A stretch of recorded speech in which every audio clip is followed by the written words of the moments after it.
Hi friends, எல்லோரும் எப்படி இருக்கீங்க? நல்லா இருப்பீங்க. பேசும் கிரகங்களிலிருந்து உங்கள் நித்யா ராஜேந்திரன். ஃப்ரெண்ட்ஸ், இன்றைக்கி இந்த பதிவை நான் உங்கள் கூட பகிர்ந்துக்கணும் அப்படின்னு நினச்சேன்.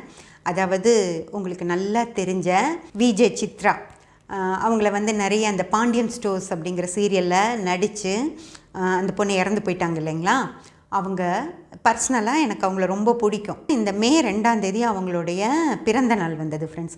அப்போது ஏதோ ஒரு இதில் அவங்கள பற்றி போட்டப்போ தான் எனக்கு அவங்க ஞாபகம் வந்துச்சு. அவங்கள பற்றி உங்ககிட்ட சொல்லணும் அப்படின்னு சொல்லி நான் நினச்சேன். அந்த ஒரு விஷயத்தையும், அதாவது அந்த மாதிரி ஒரு இறப்பு அந்த பொண்ணுக்கு ஏன் வந்துச்சு, அந்த ஜாதகத்தில் என்னென்ன விஷயங்கள் இருந்தது அப்படின்னு சொல்லி உங்களுக்கு நான் சொல்லணும்னு நினச்சேன். அதுதான் நீங்கள் பாருங்கள். அதாவது இப்போ நான் இங்கே போட்டிருக்கிறது அவங்களோட ஜாதகம் தான்.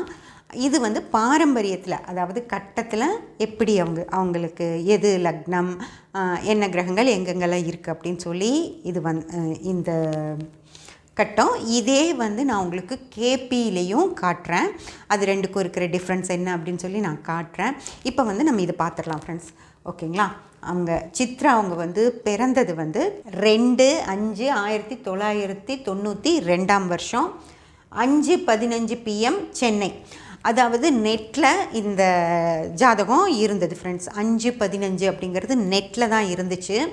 ஏன்னா நான் மோஸ்ட்லி நெட்லேருந்து எடுக்கவே மாட்டேன். எப்படியாவது பர்சனலாக கிடச்சிது அப்படின்னா தான் அந்த ஜாதகத்தை பார்க்கணுன்னு நினைப்பேன். ஏன்னா நெட்டில் சரியான டைமாக இருக்குமா அப்படின்னு சொல்லவே முடியாது. ஆனாலும் சரி பார்க்கலாமே அப்படின்னு சொல்லி பார்த்தப்போ இந்த ஜாதக நிலை வந்துச்சு ஃப்ரெண்ட்ஸ். கேபியில் பர்ஃபெக்டாக அவங்களோட அந்த டைமிங் மிக சரியாக வந்துருந்துச்சு. அவங்க வாழ்க்கையை அப்படி பார்க்குறப்போ இதுதானே நடந்துச்சு அவங்களுக்கு அப்படிங்கிற மாதிரி இருந்துச்சு எனக்கு. அதனால சரி, அது சரியான நேரமாக தான் இருக்கும் அப்படின்னு நான் எடுத்துட்டேன். ஓகே, இந்த டைம் தான் நான் போட்டிருக்கேன். இப்போது அதில் பார்த்தீங்க அப்படின்னா அவங்களுக்கு லக்னம் துலாம் லக்னத்தில் 3ல் ராகு, 4ல் சனி, சொந்த ஆட்சி வீட்லேயே சனி இருக்கார். ஓகேங்களா? அடுத்து மீனத்தில் செவ்வாய் புதன், மேஷத்தில் சுக்கிரன், சூரியன் சந்திரன் இருக்காங்க ஃப்ரெண்ட்ஸ். இந்த யோகம் உங்களுக்கு தெரியும்னு நினைக்கிறேன். சூரியன் சந்திரன் ஒன்றா இருக்காங்க, ஒரே பாகையில், ஒரே கட்டத்தில் இருக்கிறனால மட்டும் நான் சொல்லலை. அவங்க ஒரே பாகையில், அவங்க அமாவாசை யோகத்தில் பிறந்த பொண்ணு. ஓகேங்களா? இப்படி இருந்தால் எல்லோரும் அமாவாசைன்னு நினச்சிக்கக்கூடாது. இந்த இதில் சூரியன் சந்திரன் ஒரே பாகையில் அமாவாசையில் இருக்காங்க. பிரதமையாக இருந்தாலும் இந்த மாதிரி இருக்கும். சூரியன் சந்திரன் ஒரே கட்டத்தில் இருக்கும். ஆனால் அடுத்த நாள் தான் சந்திரன் நகர்ந்து போகும். ஆனால் இவங்க அமாவாசை யோகத்தில் பிறந்தவங்க தான். ஓகேங்களா? 9ல் கேது, 10, 11ல் குரு ஃப்ரெண்ட்ஸ், 12ல் ஒன்றும் இல்லை. இதுதான் சித்ரா அவங்களோட ஜாதகம். இப்போது இது ஆட்சி பெற்ற சனி இருக்கு இல்லையா?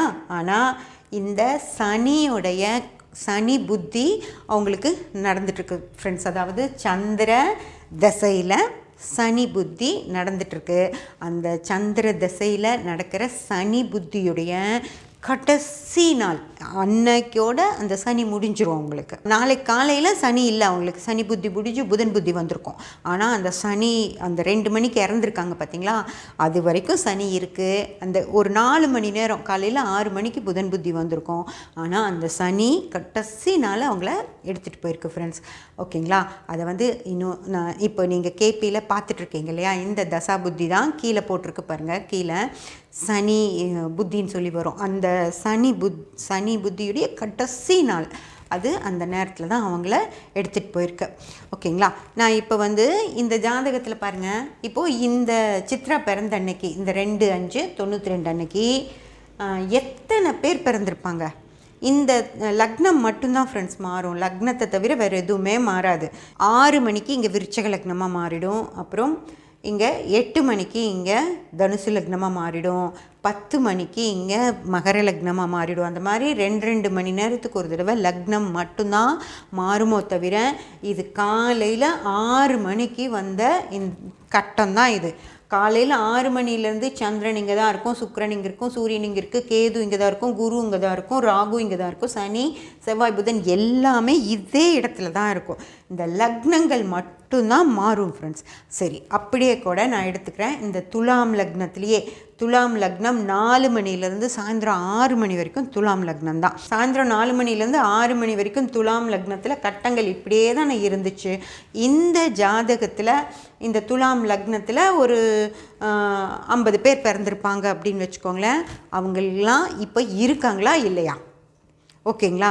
உங்களுக்கு யாருக்காவது இந்த தேதியில் பிறந்த ஏதாவது ஒரு ஜாதகமோ இல்லை உங்களுக்கு தெரிஞ்ச ஃப்ரெண்ட்ஸோ இல்லை யாராவது இருந்தாங்க அப்படின்னா அவங்க அந்த ஜாதகங்களை இந்த டைம் இருந்தால் அவங்கெல்லாம் உங்களுக்கு இன்னும் அப்படியே அவங்க கூடயே இருக்காங்களா இல்லை சித்ரா மாதிரி போயிட்டாங்களா அப்படின்னு சொல்லி நீங்கள் பார்த்துக்கலாம் ஃப்ரெண்ட்ஸ். ஏன்னா இப்போது நான் சொல்கிறது என்னன்னு பாருங்கள். பாரம்பரிய முறைப்படி ஒரு ஜாதகத்துக்கு அட்லீஸ்ட் ஒரு லக்னத்தில் 50 பேராவது இருந்தாங்கன்னா 50 பேர்த்துக்கும் ஒரே மாதிரி நடக்குமா? ஏன்னா இன்றைக்கி சித்ரா கிடையாது இல்லைங்களா? அப்போது இந்த டைமில் இந்த இதில் பிறந்தவங்க இந்த நாளில் இந்த டைமில் பிறந்தவங்க எல்லாரும் அது மாதிரி ஆயிட்டாங்களா இல்லைங்களா? அது இதுதான் இந்த பாரம்பரிய ஜோதிடத்துக்கும் அது வேதிக் அஸ்ட்ராலஜி அப்படின்னு நீங்கள் சொன்னாலும் சரி, அதுக்கும் வேறு முறைகளுக்கும் அதாவது கேபி முறைக்கும் இருக்கிற வித்தியாசம் என்ன அப்படின்னு கேட்டால், இந்த யூனிக் ஜாதகம் அப்படிங்கிற விஷயம் இதில் இல்லை அப்படிங்கிறது தான்.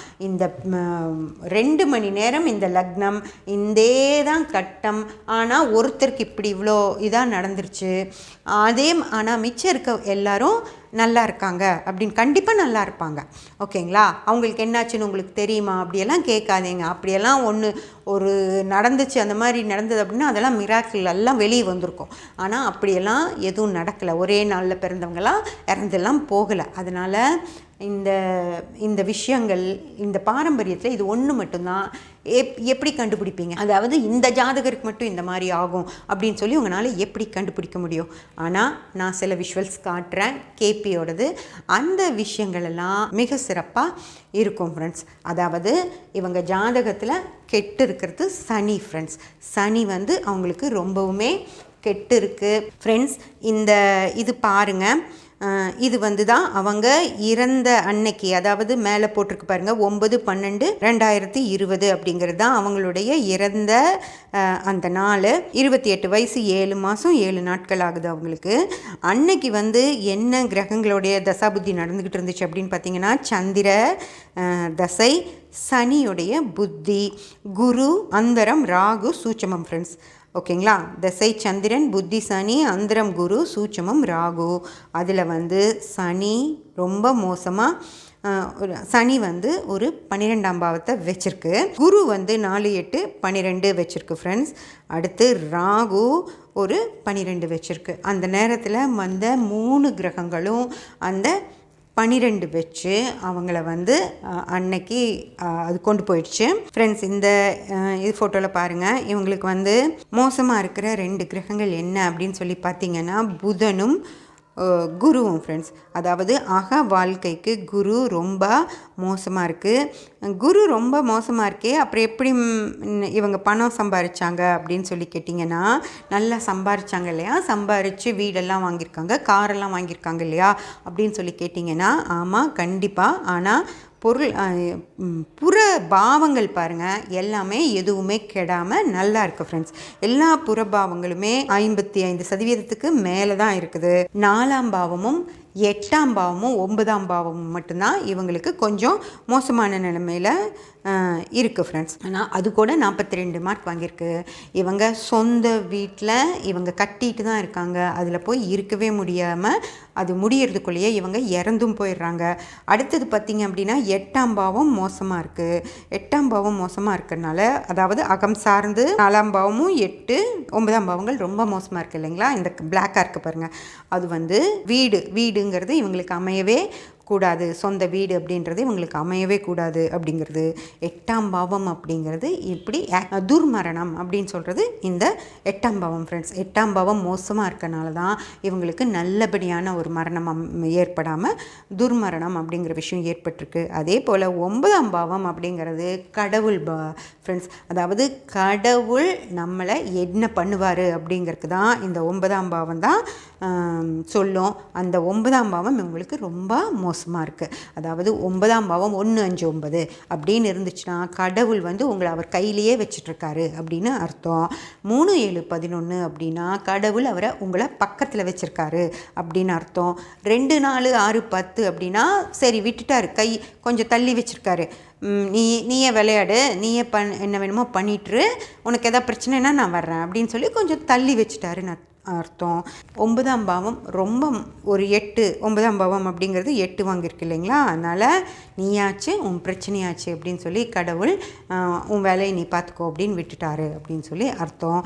அதில் தான் கடவுளும் கைவிட்ட நிலையில் அவங்க வந்து இந்த மாதிரி கடைசி நேரத்தில் சனியும் மோசமாக இருந்ததுனால இதில் இருக்குது பாருங்கள் ஃப்ரெண்ட்ஸ். சனி வந்து இதில் சனி தெரியும் பாருங்கள். அக வாழ்க்கைக்கு சனி 39% தான் நல்லா இருக்குது. புற வாழ்க்கைக்கு சனி வந்து மோசமாக இருக்கனால இவங்களை வந்து இந்த கைவிட்ட குரு வந்து மோசமான நிலையில் இருக்கனால சனியும் அவங்களுக்கு சாதகமாக இல்லாததால் அவங்களுக்கு வந்து மரணம் அப்படிங்கிற விஷயம் ஏற்பட்டுருச்சு. பாவங்களும் மோசமாக இருக்குது, அதுக்கு தகுந்த மாதிரி அந்தந்த கிரகங்களும் மோசமாக இருக்குது ஃப்ரெண்ட்ஸ். ஆனால் குரு வந்து என்ன பண்ணியிருக்கு அப்படின்னு பார்த்தீங்கன்னா நிறைய பணத்தை